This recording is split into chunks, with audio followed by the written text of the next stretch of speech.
So, hello my dear friends and my family. So, we so I am back, your favorite amazing Abhidnya. So, now I'm going to tell you a Marathi poem about this mango. So, start.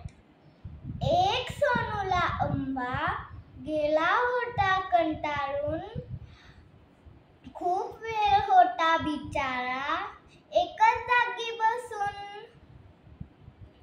फार वाटे त्याला की जावं मस्त भूर, जवळच कुठेतरी नाहीतर कुठेतरी दूर.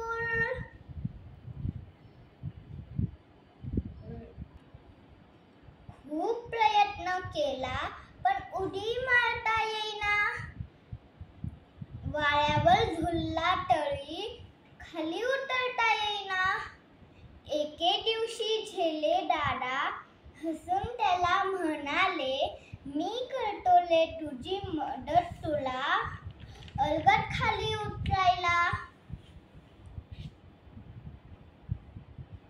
हात पकडून झेले दादाचा आंब्याने मारली उडी. शेवटी खाली आलो हे पाहून खुश झाला गडी. किती छान मऊ होती गवताची गादी भारी. लाकडाच्या पेटीत बसून आंब्याची निघाली स्वारी. ओ आंब्याची निघाली स्वारी. धन्यवाद. So, see you soon. I'll come back again and enjoy the season.